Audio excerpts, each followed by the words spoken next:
There is a prayer that most believers are too afraid to pray out loud. A raw, desperate, soul-shaking cry that rises from the deepest and most broken place inside a human heart. And that prayer sounds exactly like this. God, why have you forgotten me? I have prayed, I have fasted, I have believed, I have waited, and yet here I am, still broken, still struggling, still crying in the dark, still wondering if you even hear me anymore. If that prayer has ever crossed your heart, if those words have ever fallen silently on your lips in the middle of a sleepless night, when the pain was too heavy and the silence of heaven felt too loud, then this message was sent to you by God himself. And you need to hear every single word of what is about to be said right now, because what you are about to discover will completely shatter the lie that God has abandoned you.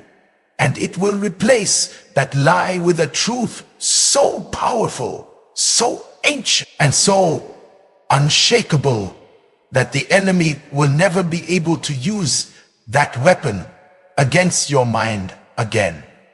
The prophet Jeremiah understood this feeling better than almost anyone who has ever lived. He was a man chosen by God before he was even formed in his mother's womb, called and set apart for a divine assignment that was bigger than anything he could have imagined.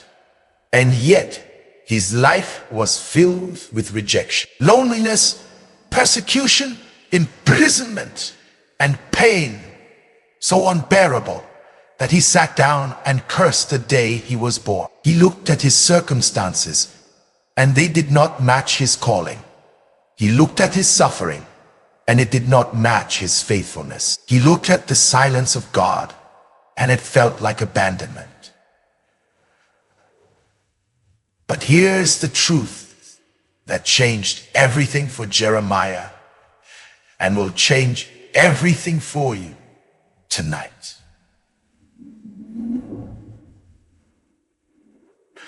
God was never silent because he stopped caring. God was never silent because he forgot Jeremiah's name.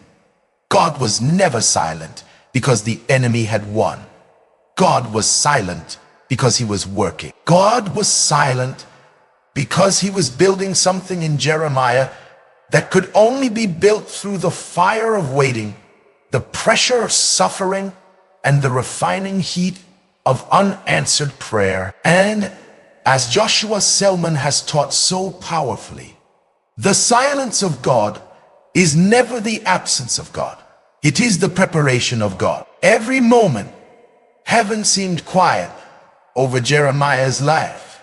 It was actually the loudest season of divine engineering that his destiny had ever experienced. Here is where the suspense of your story reaches its most critical and most glorious point, because right now, in this exact season of your life, where the tears have not stopped, and the breakthrough has not come, and the prayers seem to be hitting the ceiling and falling back to the floor, right now is not the end of your story. Right now is the setup.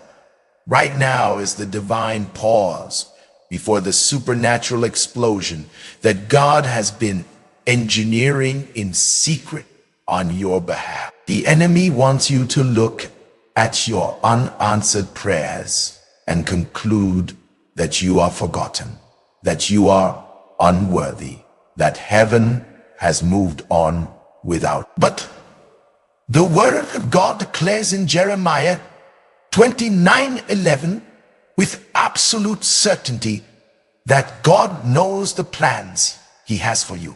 Plans for good and not for evil. Plans to give you a future and a hope so extraordinary that your current pain will one day seem like a small and distant memory compared to the glory that is coming. You are not forgotten.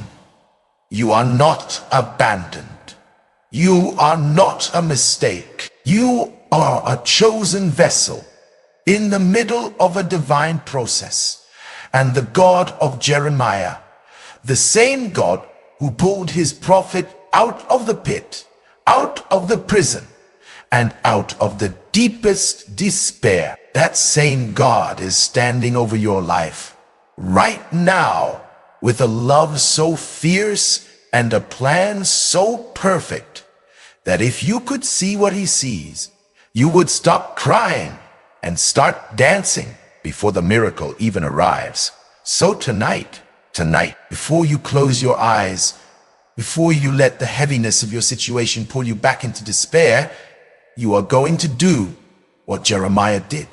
You are going to open your mouth and pray with everything inside. You are going to say, God of Jeremiah, you saw him in the pit and you did not leave him there. You heard his cry in the prison and you did not ignore him. You knew his name before he was born and you never once forgot it. God, you know my name too. You know every tear I have cried. You know every night I could not sleep. You know every prayer I have prayed that seemed to go unanswered.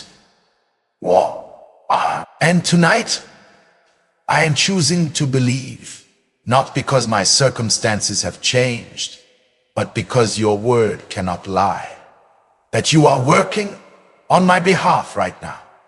That my breakthrough is already prepared. That my miracle is already signed and sealed in heaven.